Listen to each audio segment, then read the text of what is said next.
Nevermore Farms. Right now, we're having just a little bit of technical difficulties on getting Anna on with us, and she's going to be on here in a minute. We're going to have a great conversation. As you probably know, my channel is no stranger to any kind of technical difficulties. If you've ever seen the Hollywood style production we have here on Hideaway Homestead. So Anna will be joining us here in a minute, and we're going to have a conversation about the relief effort up in North Carolina. Um, and also going to be talking just about Nevermore Farms and a lot of homesteading stuff and things that people can do to help. I know that a lot of relief effort has been made in the past few months, and it needs to continue.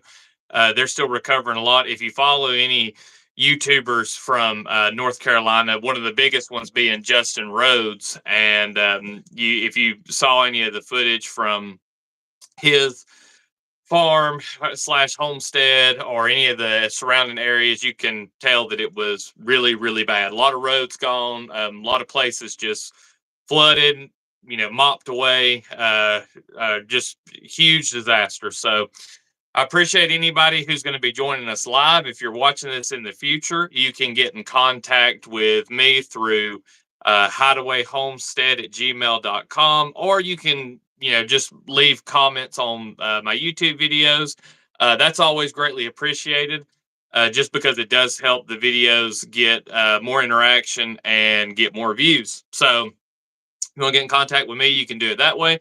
If you want to check out Nevermore Farms, and I highly suggest that you do, you can check them out on Facebook. They also have a website, and Anna will be telling us a lot about that as soon as she comes on.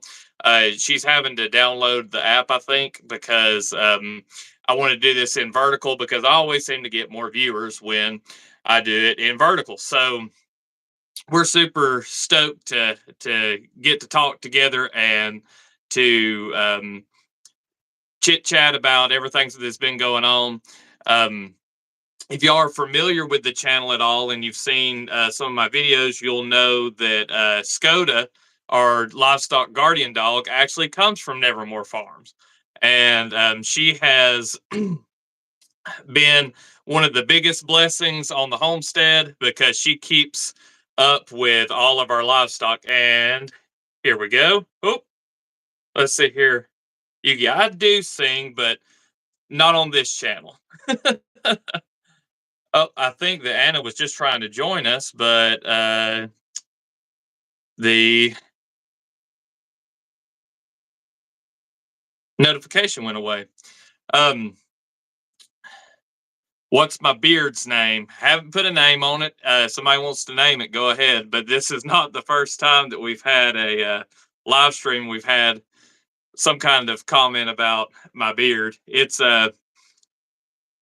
not the best beard, but at least it's pretty full. So yeah, I could go for a name. I'm not from Texas. We're based in Alabama, North Alabama. Um, and let's see here. Anna just texted me. She said, "One sec, sorry." She's getting on there. But no, I'm not from Texas. North Alabama. We're from the South. Uh, Me and my family been here for a real long time. You can check out on the channel. We've got a lot of stuff that's really kind of specific to the Southeast. That's not going to be applicable in other parts of the country. But Texas, definitely. Texas is just, depending on what part of Texas you're from, it's a lot of the stuff as far as growing zones and stuff will apply to parts of Texas, because Texas is a really big state. Have a Texan accent. I don't know about that. You probably offend some Texans saying that I sound like a Texan. But let's hear Kentucky here. Thanks for joining us. That I get that's I don't know how to say that name. That's Hindi, I'm pretty sure, the writing. So um appreciate y'all joining in with us, and Anna should be on here any minute. Oh, I just saw here Crumb Catcher 5000. Yep, which I don't have many crumbs. I'm a fast eater. It's Jesus written. Okay. Okay. I imagine pronounced just Jesus, or because now my wife is Hispanic and she has people in her family and everything that's Jesus, but they're Jesus. So I don't know if there's any kind of different pronunciation on that, but uh yeah, thanks for liking. Um y'all stick around because we're gonna be talking about relief efforts in North Carolina and talking about farming and homesteading. So it's gonna be a good live tonight. Uh, there's Take the Ride 23. There's Greg. Thanks for joining, man. Appreciate you.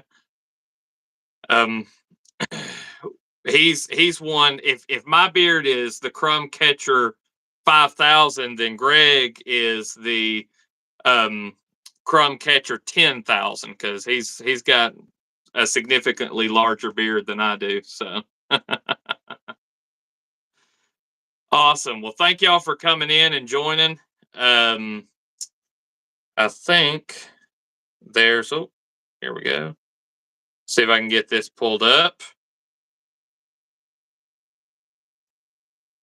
Like Anna said, she's having to download the app. So, but yeah, here we go. We've got it now.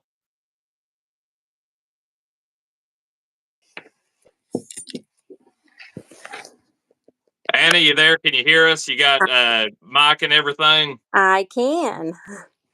Awesome.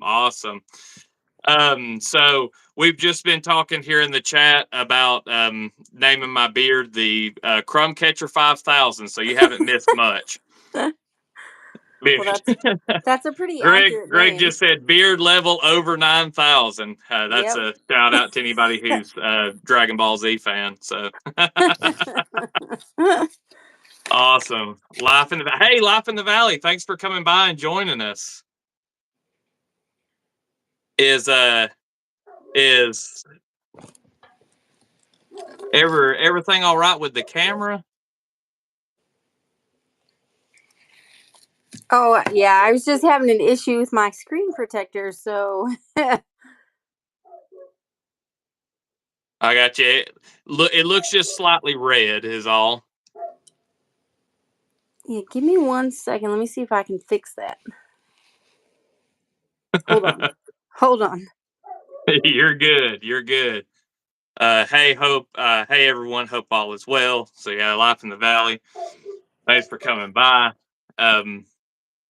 So yeah, I am super stoked to have Anna on here because we actually met through YouTube, and it has been awesome. Um, just getting to know them and learn stuff about their farm and everything. And we've actually met up, like I was saying earlier. That's where Scota's homeland is, and she's been the biggest blessing on our homestead because she has. Let's see here. Oh, this one. Hey, let's see what we got here. Yeah. So we're gonna do just audio for now. Um, until we can get something fixed. But let's see here. We've got Life in the Valley. Things staying warm for you guys down your way. Not right now, but it is going to warm up in the next few days. So looking forward to that. I know I was talking to Anna this morning, and you said it was what, -8? -8. Was the real feel, or is that the actual temperature? The actual temperature said 11, and the real feel is -8. Yeah, that's 11 is not It's not my good at all. favorite. So, yeah, we're cold, and Life in the Valley. You'll have to remind me what part of the country you're from. I want to say Canada, if I'm not mistaken. I think I remember you were in a live stream one time and you had said Canada, but I could be mistaken on that.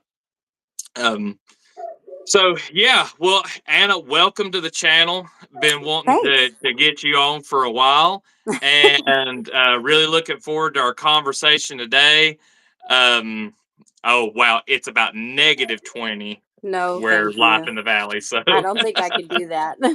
I'm not doing it either. But we're thanks, Pete, folks, for coming by and supporting us. And we're going to talk about first. I'd like to just get your perspective and on homesteading and how you really got started in homesteading and farming. I know everybody's got their own way. Some people it's they're sick and tired of the government. Some people it's they want to get closer to nature. Some people they want to stop raping nature. Some people they want healthier food. What were some of your reasons for getting into homesteading and farming? Well, I think for me and Birdie, it started out as we both wanted to do something like this. I have always grown up growing things, so has she. And really, it became more important while we were out on the West Coast for a while, trying to get closer to your food, knowing what's going into your food, where it's coming from. And I think that's really when we started, like seriously. We On the West Coast, we started with chickens like everybody does, but then we started butchering our own chickens and we started selling eggs and growing our own food. And it was the most satisfying thing to walk outside, come back in and be like, hey, our entire dinner came from our farm. And um, knowing exactly what goes into our food has just become super important to us. Awesome. Awesome. Yeah, that I think's a real big push for a lot of people is just being able to know where your food comes from. And I think some of it is people find out where their food comes from and then they decide to do this. Definitely. I I know know if that you've ever probably. walked into a chicken house, it's Ooh. pretty eye opening to how uh things are you know done and how it's just horrendous. Oh yeah, and I'm that's probably the same type of thing that got me or quit me from eating beef for a couple of years because one video, right? And you're like, "No, I don't want that for my animals or what I'm eating, on our farm." I think you and I have talked about this before. It's like one bad moment, not even a bad day. Hmm. Everything on our farm has a great quality of life. And that one bad moment, they don't even really realize it's a bad moment. You know what I mean? So that's something that's important to us for sure. Awesome, awesome. Well, what kind of shifted the homesteading to farming because y'all try to do more of like production for other people now. So what made you want to Yeah. scale up and do that? I think seeing the lack of access in our community for decent food, like good, wholesome food that was affordable for people. So we're not in it, and anyone that's in farming or homesteading knows you're not in it for the money. You know, we saw the lack of access. This is one of the poorest counties in North Carolina, and we want to help people with that. People are going to get food boxes for donated food, and they're getting, the throwaways from produce. They're getting canned food all the time or whatever, and it's just they don't have access to healthy food anymore that's affordable. Mhm. And so for us, we start out with giving food to neighbors. We start out giving food to friends, and they're like, wow, this is really great food. And we're like, yeah, it's not that expensive because we want you guys to eat healthy. So I think that's Mhm. what pushed us to scale up more this year, um, because we wanted people to have that access. And we know, especially now, how many people are having trouble accessing that good food. So it's important for us to get back on our feet this year and be much more scaled up than even last year. Yeah, access to the stuff is really and the affordability too because there is I know I'm a really big fan of Polyface Farms and read all of Joel Salatin's books, pretty much all of them. And Right. I know that he talks about cancer's pretty expensive, Yep. and a lot of the unhealthy things that we're eating are causing cancers. Not to say that that's the only factor, but it's unhealthy food is really impacting people's health. But we live in an economy where the dollar continues to be worth less. People really are not properly compensated for a lot of the effort that they put in when it comes to employment. Mhm. And I think that it's going to take a huge shift for homesteaders and farmers to be able to produce stuff and to be able to be fairly compensated for it and for people to afford it. It's going to take a while to get that moved in that, in that direction. So I think that making it more accessible to people and trying your best to bring that cost down, because a lot of people that, I mean, they just don't make the connection in their brain either. It's like, well, I can, buy this um beef for a few dollars more and not have all the nastiness that comes with the other beef. Mhm. But it's like, or I can just go and get the cheaper beef. And a lot of people just go, I'll go Right. get the cheaper beef. And it's understandable too, because I mean, some people just can't afford it. But it's one of those things it's got to be a shift in society. It's got to be a shift in the way we teach children, the way, we just move. I really want to talk about the relief effort, and I don't want to get too Sure. caught up in the comments here, but I know that Life in the Valley just said it's just been a way of life for Alyssa and I growing up on homesteads. I didn't even know it was a thing until a few years ago, and that's I found out about homesteading. My dad grew up on a farm, and my mom grew up out in the country, and we always were in the country during all of my childhood and my youth, and we had chickens and stuff like that. We didn't necessarily do it on a large scale, but it was kind of just country living for us too. And I think that the homesteading, though, I was talking with John, our beef guy, about this. Is there's a lot of people that are wanting to move off of the farms, and there's a lot of people moving on to these rural areas from the city, Mhm. and it's really going to take that, because those are the Renaissance people. They're going to be able to make the changes that are necessary. And so y'all kind of did that. You moved into the country to Mhm. to to make these changes, and you haven't had Nevermore Farms that long, and Right. we get a massive hurricane that just basically, from my understanding, just basically said, all these roads here, let's just erase them. What Uh-huh. what what's going on up there? How have things been improving? I know shortly after the hurricane, I talked to y'all, and it was pretty much like there was just no road access. How are Yeah. things now? So now a lot of the road access issues are coming along. It was kind of temporary fixing so people could get from A to B. I know for us personally, we were stuck up here for 5, 6 days, I think, with no road access out. So we couldn't get off the mountain, and the only way you could access was either by like ATV, on foot, that type of thing, which is quite the hike since we're up on top of a mountain. Um, but they're coming along. I imagine more repairs to be going on. Although we did then have recently a couple of rainstorms that washed some of those hand bridges out for people's access to their homes or to their farms or wherever. Um, so on top of Helene, then we have had massive snowstorms up here and rain mixed in with that. So we're getting there. We're getting there. Well, how have you seen or let me rephrase that. What's How can you explain to people through the experiences that you've had with Hurricane Helene and just the relief efforts in the community? How would you explain the importance of community to people having gone through a natural disaster like this? Well, I can say for us, we didn't feel like a huge part of the community prior to the hurricane. And since the hurricane, and we all kind of realized we're all on in the same exact spot. We're in the same situation, and we are all fighting for the same things. We all Mhm. needed power, we all needed water, we needed food, we needed ways to stay warm or feed our animals. So we're all in the same spot, and I think that has built us into the community, and that community was so important even now.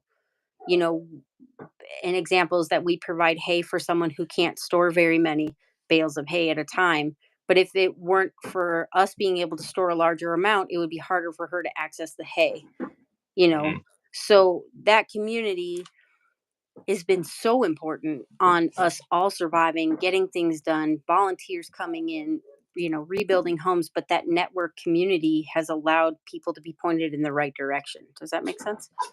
Absolutely. I think it's a blessing in disguise and a shame at the same time, when you have, a tragedy of whatever it may be, whether it's a death, whether it's a natural disaster, um, whether it's an economic crisis. People, once they realize how important community, how important it is to take care of your neighbors, Hmm. all the stuff like your religion, what football team you like, and your political stance and stuff like that. A lot of that stuff just kind of disappears, and It does. take care of your neighbor, because I mean that's what you're supposed to do. Um, and it's a shame, but then at the same time, it kind of just shows the necessity of having to go through trials, because it does bring people closer together. So that's awesome. So what are some of the relief efforts that are going on right now? So, I think there's some smaller groups now that are working on things. Like for me, I've been more noticing about for farming, like agricultural relief, and constant things that are being worked on, like hay, for example, or feed and that kind of thing. Um, and we still have some donation centers that are open for people to go get food and sometimes pet food and that sort of thing, clothes, heaters.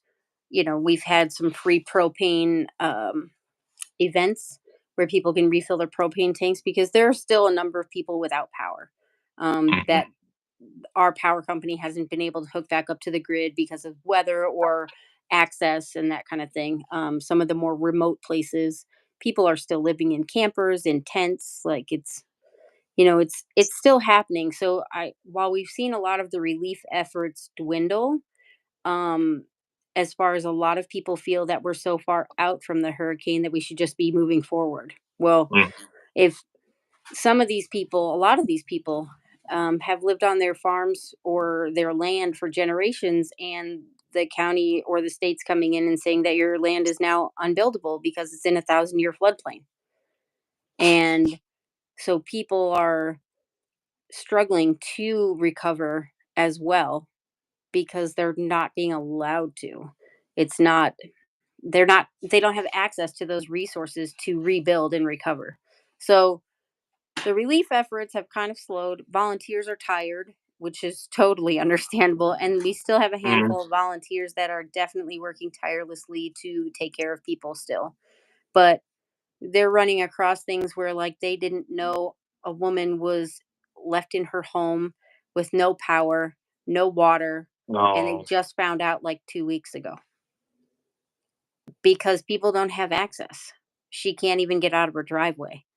So it's hard. They're trying, and some of it has become locally political as far as issues go. So getting access can be difficult for some as well. Just because I think we've been going on for so long, and there's still so many unmet needs in the county. So I know they still have tons of needs down in Asheville and south of us, but as far as what I'm seeing, it's all up here. So. mm. That's rough, and I know that. So I do want to get one thing straight. So they're saying that because people are in a 1,000-year floodplain, Mm-hmm. that they can't build a home that at best is going to last about 100 years. That's so Right. that really tracks. Yeah, it totally. And the other part is that so many of us, like, I'll say for us, we have homeowners insurance and we have that kind of thing. We're not big enough in our farm that we have like full farm insurance like some of the bigger Mm, producers do, of course. We're not running 300 head of cattle on 7.5 acres or anything. So most of us didn't have flood insurance. When we bought our mhm, house, our farm, our property, that was not an option. We sit at a 3,700 foot elevation. So who thinks that it's going to flood here? No one, mhm, and and we flooded. Our house flooded. our barn flooded, those types of things. And we still have flooding issues, and which now falls under a conservancy issue because it's Mm, rerouting a natural water source, a natural spring. So there's a lot of things to, navigate there. But yeah, it's the 1,000-year floodplain thing is kind of crazy because these people, a lot of these people born here, grew up here, never left, and mm-hmm, live on family land, and they can't rebuild. And they get stickered. Our houses get stickered like something out of a movie. You get a yellow tag, a red tag, a green tag, where it's like you either need repairs, your house is okay, or it's unlivable. And uh, a lot of us, it's like, so FEMA will put you up in a hotel, but that runs out. And then what do you do? mm-hmm. So that's where it gets a little tricky. I think it's absolute insanity to go and tell somebody that they can't rebuild on their property. Yeah, I on mean, their that's own just, home. and I mean, it's not like they went in onto some kind of government land that's, a natural waterway or something that's been Right. restricted, and threw up a shack in just a Right. couple of years, and like have been there. You're talking about generational land, and they're going Hmm. through and telling people, well, got to get out. Yep. And that's been hard for a lot of people. And a lot of these folks, they don't have alternatives to that. They don't have any other options. And their only options are putting a camper on their own land. Hmm. And that's all they can do. And, there's been many of the people that we know that are working tirelessly to get campers for people. And it's, it's hard, to get those things for people. We had some people build quote unquote tiny homes, really they're sheds, but Hmm. it's something to give these people something to live in. And, Yeah. like for us, we're in a weird limbo where FEMA says our house is unlivable, but the insurance wouldn't do anything. You know what I mean? So it's like we're staying in our home, and Hmm. many people are like, I don't care that you said my house is unlivable. I'm still here. Yeah. So, There is a point where you just have to tell those people to go screw, pretty much. I mean, you just have to tell them like, hey, we're not doing this. And I see a great opportunity to just have a whole treehouse community, because as far as I know, it may that would be vary in awesome. North Carolina, but tree houses are pretty like, there's not any restrictions on them. So I just see like the whole state being like nothing but tree houses. It's like, I think that well, would be cool. try to paperwork this one, big government. I think that would be hilarious and awesome all at the same time. Yeah, yeah. Well, what are some things? So we've talked at length, and we're still working out the logistics on this. But I know back years ago, and I'm talking about somewhere around 10, 15 years ago. I remember that, and I remember the first time it happened. So I used to be a really bad Taco Bell addict. I'm in recovery. I do it every once in a while now, but um, I was working at about 16 years old, and I'd go through Taco Bell all the time, and they would always ask for donations for to help people graduate school, right? So Mhm. it started out with that, and then I know as the years went on, it seems like everywhere you go, every store, every place, everything online is constantly asking you to donate to something.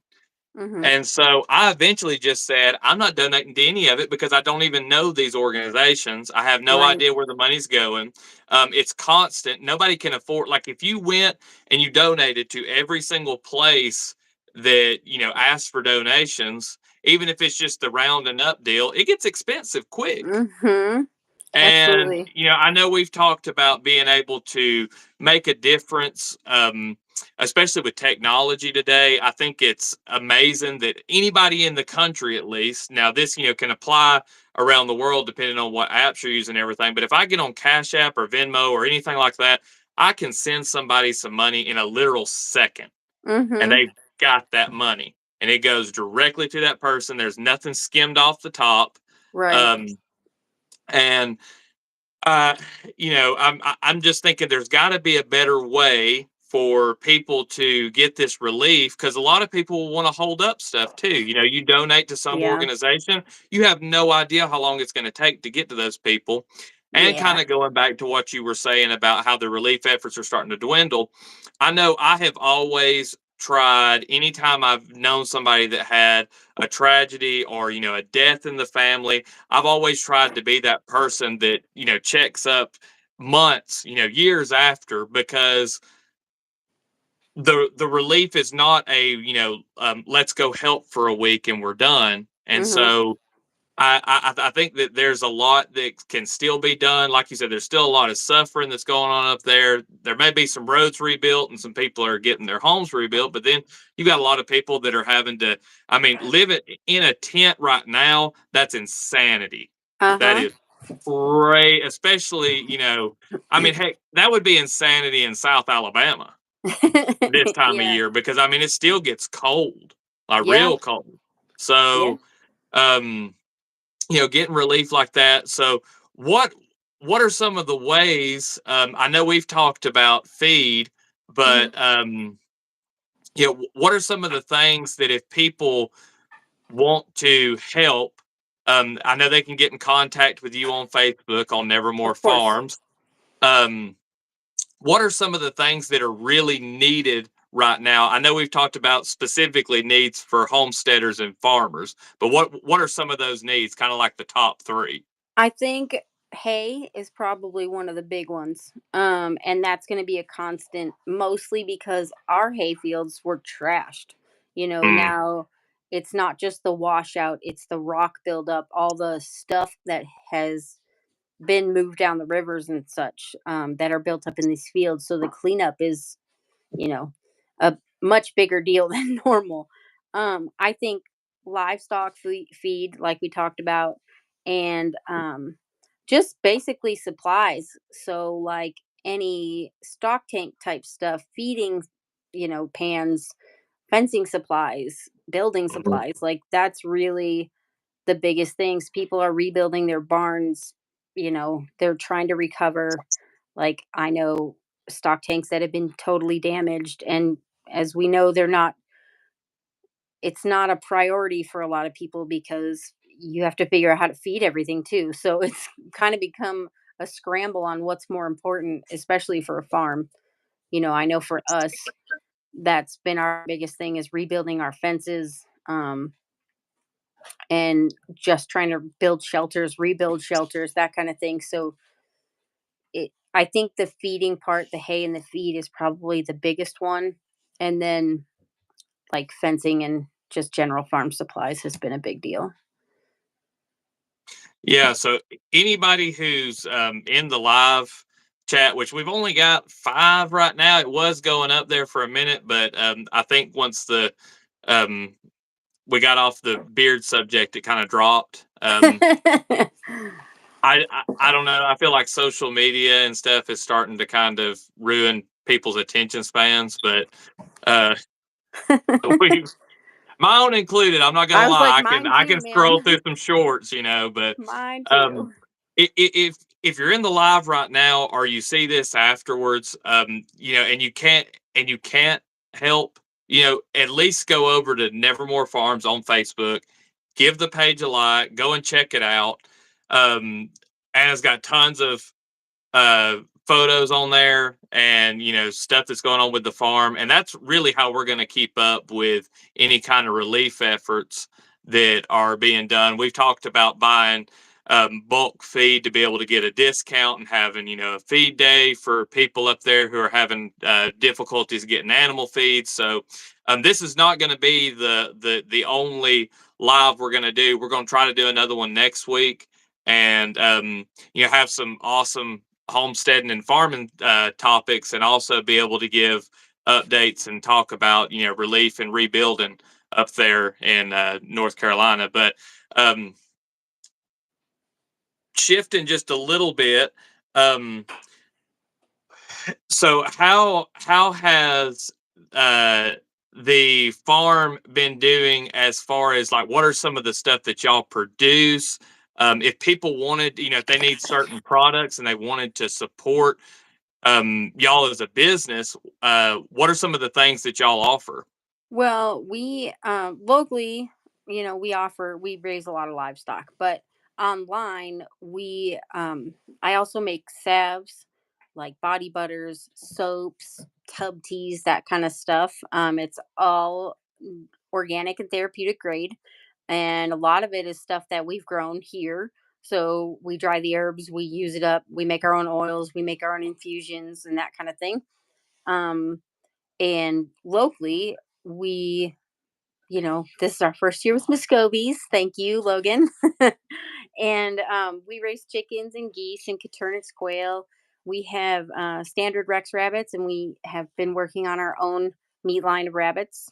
Um, and we also raise pigs, and we livestock guardian dogs. Which earlier, if you heard the barking, that was Skoda's dad.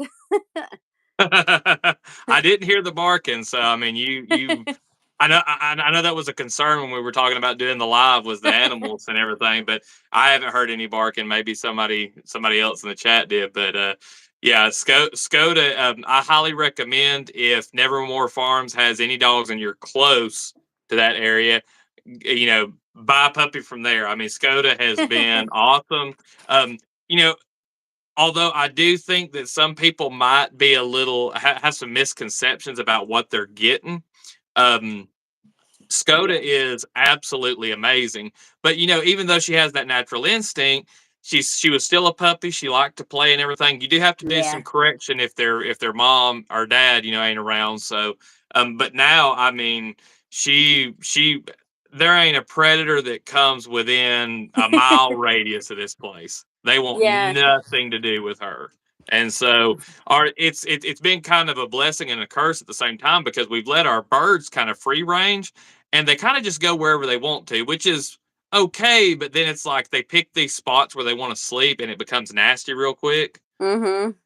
And I mean, they're just all over the place. And the ducks at night, it's the funniest things. Muscovies, I made a video about it not too long ago, and they're just running around out at night, and they just all day and all night just mosey around and don't Yep. have to worry about anything because Skoda's constantly patrolling. But yeah, go check out their stuff. Go check out the Facebook, and y'all also have a website now, don't you? Yes, we do. And it's in progress. So right now, I think I only have one salve that's up there because I think that's what I have in stock right now.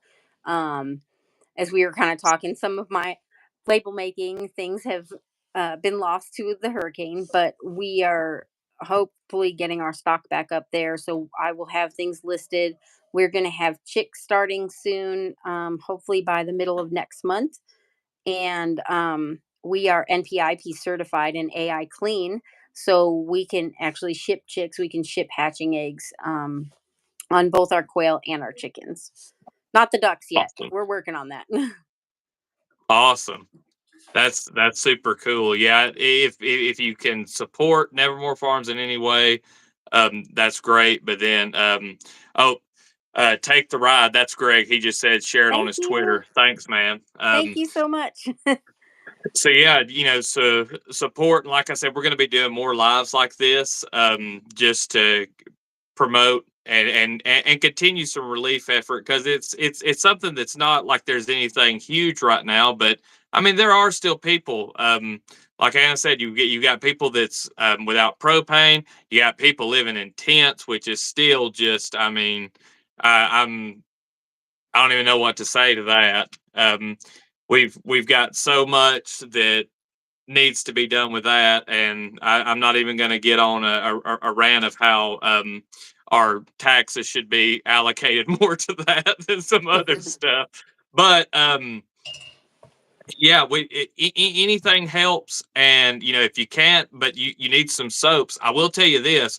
So I have for the past, I'd say 6 years, been poo-less, which just means that you don't use soap, deodorant, stuff like that, which sounds very nasty. It sounds like some hippie mud rolling stuff. But what I've done now, since my hair has gotten longer and I am a very oily person, I do wash my hair, but if you look at the stuff that's in the products that they sell in the grocery store, as far as just shampoos, soaps, Mhm. deodorants, and stuff, it's horrible. It's There's so all kinds of gross. stuff that they're probably not even telling us about that we Oh don't yeah. even know. That's the big secret stuff that they're just shooting into the vat, Yeah, and really. and And so get some good natural soaps. And I've used Nevermore Farm soaps. They're awesome. And because I mean, paint's hard to get off if you're poolless or whatever, and you still shower every day, and you shower with hot water and stuff. So it's not about just like I'm going to be a nasty mud person, but it's about getting away from all those chemicals. And I think that's what really helps a lot of people is they're getting away from just the chemical stuff that's in all the shampoos and soaps and stuff today. So go buy and get some actual real natural soap. I mean, that there everybody needs to have some kind of hygiene, even if it's just washing your hands. yeah. Well, and really all of my recipes are super like well researched. I studied herbalism and I started making products geez, 20 years ago almost. We'll say about 20 without Yeah. aging myself too much. But um, I developed it for eczema because nothing that was available on the market at that time was working. Yeah. So I developed that initial recipe for the magic goo for that. And it treats and heals almost anything. I'm going to pre apologize for my growling cats here. Sorry. Mhm. Totally fine. Yeah, check out the soaps and stuff. Those are awesome. And we had there's a video on YouTube, and I'll try to remember to put it in the description. Um, I think of us using some of the products. If I can find it, I've got like over 400 videos now. So I can't remember exactly where it's at, but we've still some of the salves and stuff, because those are not used as often. The soap's gone, unfortunately. We got to get some more Well, soap, you but didn't tell me that. I know. Well, I get. Well, I'm gonna buy it to support and everything on your new website, or either do it through Facebook. One, but I wanted to go through here. Greg's got several comments and questions here. Of course. Um, he said, "Oh yeah," commented earlier that he feels like he's. I feel like most folks rise to the occasion when things get tough. That's totally true. Yes. Talking about land grabs here, uh, he's absolutely right. You got to hold your ground because Yep. they will. Um, how did y'all come up with the Nevermore Farms name? Yes, we are both Edgar Allan Poe farms Okay, or fans, okay. sorry. And we actually our main buck goat was named Poe and one of our LGDs is named Edgar. Awesome. So Scota's half brother, his name is Edgar, but we lovingly refer to him as Eggy. Yeah. Heck yeah. I know I mean I like Edgar Allan Poe, but I know that my mom and my sister when I was growing up were real big fans of Edgar Allan Poe. And yeah, Yeah. I like ravens. We actually had a conversation, I think, on one of our lives recently. We were talking about befriending crows, and Yeah. They're pretty that's awesome. something we I need to see if there isn't a YouTube channel kind of dedicated to that. Surely there is. Well, Somebody's then got you to be get out there being like, I'm the crow friend guy. yeah, you're gonna have like a lifetime of shiny gifts. And Yeah, what's unfortunate is that I will never have that luxury as long as these LGDs are here because they're on it. Like we had area that's true. predators today, and they were going all over the place. Yeah, that is unfortunate. Which I guess you have to pick one or the other. So, Yeah. um, can y'all receive? Greg's asking here. Can you receive products from Amazon currently? Yes, we Awesome. our roads and stuff have been repaired enough that we are able to finally get mail and packages from both UPS and FedEx.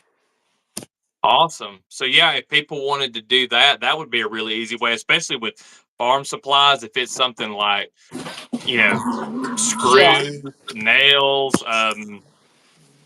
building like small building supplies, or even stuff like you said, feeders, waterers for chickens, stuff like that. That's a great idea Yeah. to just have some of it shipped through Amazon. I mean, I think that and I don't want it to sound like I'm trying to poo-poo any kind of you know, charitable organization. I think they're great and everything, but I think we're moving into an era where they're not going to be as necessary as they were. Because used to, if you wanted to get help to a faraway place, it was a logistic nightmare if you wanted to do it on your own. You just about have Mhm. to jump in your car and go there. Um, Yeah. so working through those organizations absolutely necessary, but we're moving in a direction to where technology and companies like Amazon and stuff, for a lot of the bad that they have, still have some good uses and can be a positive. So, awesome Absolutely. idea on that, Greg. Just shipping stuff through Amazon is a great way to go. Um, I think one of our main focus is going to be trying to get some feed up there because I from what you were telling me earlier, there is pretty much just I think you said sweet feed and all stock that's Yep. available up there for the most part. Yep. And I think there's been like one shipment of feed that has come in that has been something that you literally could feed to anything. Like for us, obviously, it's important since we raise pigs. You have to watch the nutritional value, and high fiber is really not great for them. And Hmm. so most of those sweet feeds that people donate and the livestock feeds are really high fiber, and that's really hard for folks. I know I'm not the only one who raises pigs around here, but um that's one of our biggest focuses. Like chickens can pretty much eat anything. And Hmm. um so that's not really the issue. It's hard when you're more specific than cattle. Does that make sense? Yeah, absolutely. Yeah, and it's So that's something that I think a lot of people, if you haven't kept multiple livestock, don't realize that there's certain things that certain animals need, and if they don't get it, it's not healthy for them. Just like the ducks, needing ice, and which the feeds that I buy, they're like layer pellets or chick starter, they have that in it, so it's for chickens and ducks. But then you right. think about stuff like the calcium needs of laying hens, and you was just Yeah. talking about the fiber with the pigs. I mean, there's all that stuff, and yeah, animals will adapt and survive, but you don't want your long term strategy to be all stock or sweet feed for Right. everything. And even if, like, for us in a pinch, we've bought separate things, to make our own pig feed when it wasn't available, because you can make it with soybean meal, cracked corn, and like calf manna. You could, Hmm. and in the wintertime we use sunflower seeds for the extra fat and the extra protein, but it it works. That soybean meal and that cracked corn, you could pretty much alter for anything and Mm. just add the right supplementation. So, and obviously we greatly appreciate all the donations that have been coming through, and I know a lot of people do as well. It's just hard, I know, for folks that aren't farmers, that don't Hmm. raise animals like you said. It's hard to know the difference, and any feed at this point is such a godsend for people. Yeah, I can imagine, and especially like you said, if I know that one of my big focuses on the channel is to try to give people ways to save on feed or completely eliminate having to buy from the feed store, mostly focusing on just minerals and making sure that your animals are getting the proper nutrition. Right. And making sure that you build up your souls. But that's something that's going to be a generational move, and also if you've got stuff like with the hay fields, you talked about them being destroyed. I mean, even Mhm. if you've got the resilient systems built in, and you have a 1,000 year flood event, Mhm. and it wipes all that stuff out. I mean, you're just up the creek without a paddle. Well, yeah, On literally. Yeah, literally. I mean, you are literally up the creek without a paddle, and you just have to suffer through it. So, feed is an absolute necessity when it comes, and hay and stuff like that to be able to keep your animals alive and healthy. Have y'all had to cut down this winter on animals just because of the necessity of feed and not being able to feed them? I know that we naturally do, just because when it gets closer to winter, You want to feed as little animals as possible through the winter, Right. just because I know it's so it can be so expensive because they just eat and eat and eat, and you're not getting a whole lot for it. So have y'all had to downsize any I from? don't think the only thing we have cut out is our goat because we lost his mate during the hurricane and he No. was very lonely.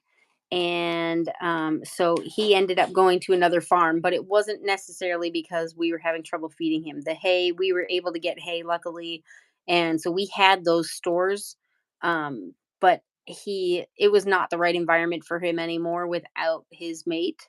So our plans for goats didn't go well. But Yeah. and actually in December we gained pigs. So we gained a very proven breeding pair of pigs and are expecting piglets pretty soon here. So we Oh haven't man. yeah, we haven't cut back. Um if anything, I think we've gained some, and because people are wanting to help, and that's been so amazing to help replace some of our lost livestock to the hurricane. So um I we definitely haven't cut back. Yeah. Well, actually, that makes sense because you are trying to really build up to be able to have a productive spring and summer, Yes, right? So absolutely. that that that tracks pretty good. I know we really talked about processing a couple of our pigs, but they are coonies and they're still kind of small, Mhm. and things keep getting procrastinated on doing that. Because a Yeah. pig's a little bit more of a job than like a lamb or um, a duck or something like that, or rabbits. I mean, those are small, but Right. A pig's it's a it's little a it's different. it's a more involved process. Cause I know, like with the lambs, the two ram lambs that I processed this year, I did those in the afternoon by myself. Right. Just hung them from a gambrel on a tree and everything, and it was one afternoon, and they were in the freezer ready to go. With the pigs, if you're doing it by yourself, scraping a hog or skinning a hog is Mhm. not a just one and done type of That's like a whole opera, even if day, it's a small one, 2 even if it's days. a small one, like a little 120, 150 pound pig like we've got, that's still a job. Yeah, 150 pound pig still took us probably an entire day, you know, Hmm. and especially because it was our first time, butchering on farm for pigs because we just started scaling up with that. But the pigs that we have now, we had wanted to get into coonies, but we have big hogs. So, like my pregnant Hmm. sow, prior to being pregnant, was probably a 600-700 pound sow. Her Ooh. her mate, our boar, is 1,000 pound boar, and it's the biggest pig I've ever seen in my life. So Yeah, we're not talking little pigs. We're talking, yeah. in 6 months they definitely should be in that 250-350 range. So, we're looking at fast growing, meat type pigs. Yeah, I'll be praying for you and Birdie's safety on that one, because 1,000 pound pig is just. I mean, you because know, like I can handle a pig. Like, I can pick it up and restrain it and everything. Not that I do it easily, but I can do it up to about like 60, 80 pounds. But right. after that, I mean, if the pig's just like, I will do whatever I want to do, and you shall not stop me. Exactly. And And so you get 1,000 pounds. That's literally, like 10 of you. oh yeah, it's terrible. But you know I what? can't even imagine. I would be somewhat sketched out getting into. That's one of the reasons that we haven't got into really live or really large livestock, is Yeah, because of the fact that, I mean, those animals, and I get it. I mean, it's not like I'm just terrified. I've been in pastures with cows and everything. It's right. not that. It's just that you get into that, and there's the risk factor goes up, and the knowledge and the extra effort that it takes on those larger animals. It's a significant difference. Right. And fortunately for us, those two, they've been handled a lot as they were being Hmm. raised. And so that 1,000-pound boar, if you start scratching, he will fall down, roll on his side, and wait for you to pet his belly. And we're very fortunate. But if he does not want to move, he will not go anywhere. And you can't make him. I watched when we unloaded him on the trailer, and he did not want to go because he's one of those pigs that will not cross that wire if he can see it. And our other boar is the exact same way. You have to cover the wires. This Hmm. man was just shoving and pushing into him, and it was like he might as well have been hitting a rock or a brick wall because this pig was not going anywhere. Hmm. But and there Oh, is real danger there with pigs and larger livestock for sure. If you have pigs that you never interact with, you never handle, and I know there's a lot of argument either way on whether to handle your livestock or to just let them do their thing, and a lot of people want to make that definitive detachment. hmm. But for us, that's part of, our philosophy on having a best quality of life. But if you manage these with hands on, interacting with them more than just going to feed them every day, you have livestock that's easier to handle. Now, that Yeah. doesn't mean there's not that like 1% chance that today Joey's going to decide he doesn't like me, because he Hmm. still could. But pigs are huge, they're strong, and they will always outrun you. So Yeah. you do have to be careful, but we're fortunate enough that I can bring out a bucket of feed and Etta will follow me anywhere. Even in the Yeah. middle of the No, night when she busts out of her pen and is hanging out in the carport with the ducks. And you're like, come on, let's go. they are very food motivated. I know with Yes. mine, I've got them. I mean, and they train like dogs, really. Yeah, And I they know really with do. mine, like if I want them to go to where the chickens and ducks used to live, where I used to have the rabbits and everything, and I Uh want huh. them to kind of turn that bedding over, all I have to do is open the door because they know I've already put corn in there, and Mm they hmm. run. I'm talking about they book it. And then if Yeah. they're coming back up, I even made a video not too long ago because they're I'm gonna let them go back to their pen, and they're just gonna run through the yard and everything. And I go up there and I've got their feed. Well, this time it was with water. I had their fresh water and feed in their pen. And I was like, they're going to be hungry and thirsty because they spent the night down here, and they'll Mm hmm. they'll go straight for it. Sure enough, they did. But in my mind, I had a water bucket that had just a little bit of water left in it, and I left it out there. And I said, in my mind, I was like, Logan, don't be stupid. Don't leave that bucket there because that pig's going to stick his head in there. I was like, no, they run in there, straight because they have an excellent sense of smell. And sure enough, he goes and sticks his head in the bucket and breaks it. Of course.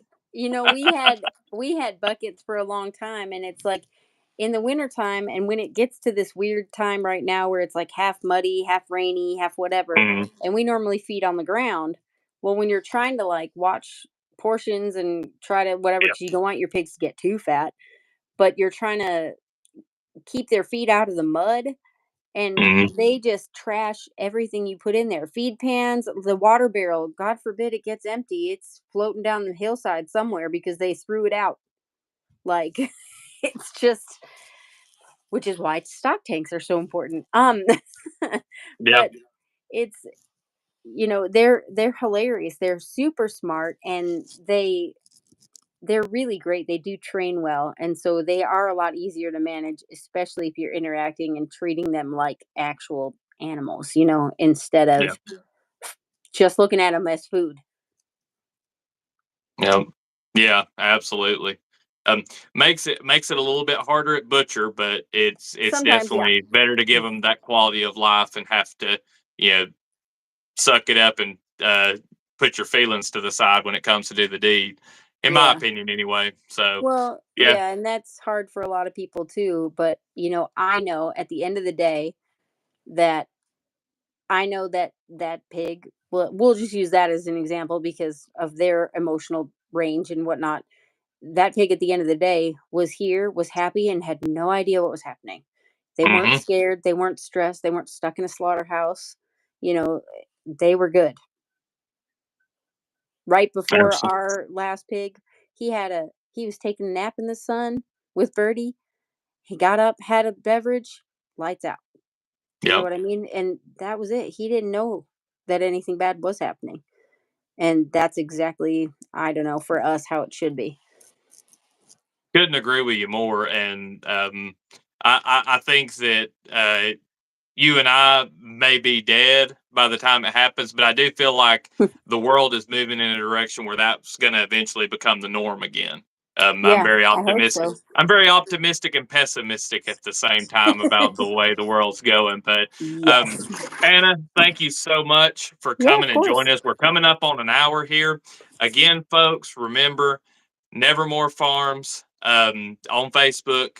And then I will get your website link and Facebook and everything to go in the Absolutely. description and put that in there. But um, help out with what you can. Contact Anna and see what you can do to help. Check out their products, the soaps and body butters and everything. I will say one thing about body butters that anytime we have compared body butters to lotions, there's absolutely no comparison. So if you use any type of lotion, like just a little bit of body butter will do, what a gallon of lotion will. You need to Yeah. get lotion, you have to do the whole. You need, 5, 6 pumps. So you can take just a little bit of that body butter. My wife's a big fan of that. So check those products out. Thank y'all. Oh, hey, before we cut out here, Deanna Cummings says, "Do y'all need any herbs for your products?" Ooh. I mean, that would be awesome because, we've lost a lot.